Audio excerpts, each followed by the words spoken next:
સત્યની સાથે જનતાનો અવાજ। નમસ્કાર, આપ જોઈ રહ્યા છો 24 ન્યૂઝ નેટવર્ક। હું છું એન્કર અર્પિતા પટેલ। 24 ન્યૂઝ નેટવર્કમાં આપનું સ્વાગત છે। હવે જોઈએ અગત્યના સમાચાર। ચેકલા ગામે કાંકરેજ તાલુકાનો 80મો સ્વાતંત્ર્ય પર્વ દેશભક્તિના માહોલમાં ઉજવાયો। ભારતના 80મા સ્વાતંત્ર્ય પર્વની સમગ્ર દેશ અને ગુજરાતભરમાં ઉત્સાહભેર ઉજવણી કરવામાં આવી હતી, જેના ભાગરૂપે બનાસકાંઠા જિલ્લાના કાંકરેજ તાલુકા કક્ષાનો ધ્વજવંદન કાર્યક્રમ ચેકલા ગામે શ્રી જોગમાયા મંદિર પાસે ભવ્ય રીતે યોજાયો હતો। વહેલી સવારથી જ કાર્યક્રમ સ્થળે રાષ્ટ્રભક્તિનો માહોલ જોવા મળ્યો હતો અને મોટી સંખ્યામાં ગ્રામજનો, શાળાના વિદ્યાર્થીઓ, શિક્ષકો, અધિકારીઓ તથા આગેવાનો ઉપસ્થિત રહ્યા હતા। કાર્યક્રમની શરૂઆત રાષ્ટ્રગીતથી કરવામાં આવી હતી। ત્યારબાદ શિહોરી પોલીસ દ્વારા શિસ્તબદ્ધ અને આકર્ષક પરેડ યોજવામાં આવી હતી।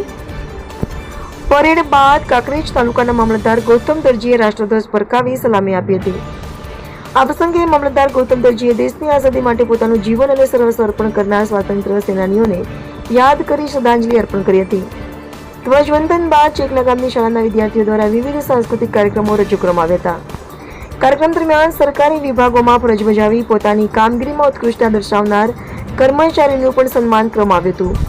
આ તાલુકા કક્ષાના કાર્યક્રમમાં બનાસ બેંકના ચેરમેન દયાભાઈ પિંડિયાતર, કાંકરેજ તાલુકા પંચાયત પ્રમુખ વેલસી પરમાર, પૂર્વ જિલ્લા ભાજપ મહામંત્રી ભરતસિંહ ભટ્ટેસરિયા, થરા માર્કેટયાર્ડના ચેરમેન ઈશ્વરભાઈ પટેલ, હંસપુરી ગોસ્વામી, દિનેશભાઈ ઠક્કર, રમેશભાઈ પટેલ, અધ્યક્ષ કિતુભા વાઘેલા, દંડક અટુભા ડાબી, શિહોરી સામૂહિક આરોગ્ય કેન્દ્રના સુપ્રિન્ટેન્ડન્ટ ડોક્ટર પંકજ ગોહિલ, નાયબ મામલતદાર વિજયભાઈ ચૌધરી, પુષ્પાબેન દરજી, સુપરવાઇઝર રેણુકાબેન મકવાણા, ચેકલા સરપંચ પ્રતિવેદનજી ઠાકોર અને શાળાના આચાર્ય પતુભા સોલંકી સહિતના આગેવાનો અને અધિકારીઓ ઉપસ્થિત રહ્યા હતા।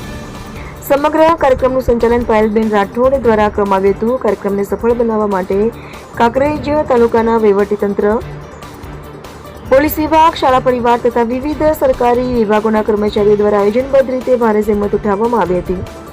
ચેકલા ગામે યોજાયેલા તાલુકા કક્ષાના ધ્વજવંદન કાર્યક્રમથી સમગ્ર વિસ્તારમાં દેશભક્તિ અને રાષ્ટ્રપ્રેમનો માહોલ છવાઈ ગયો હતો। જે નામી અનામી વીરો, શહીદો અને દેશના સ્વતંત્ર સેનાનીઓને યાદ કરવા માટે આયોજન કરીએ છીએ અને તેમને શ્રદ્ધાંજલિ આપીએ છીએ, તેમને નમન કરીએ છીએ અને આપણે ગર્વની અનુભૂતિ કરીએ છીએ।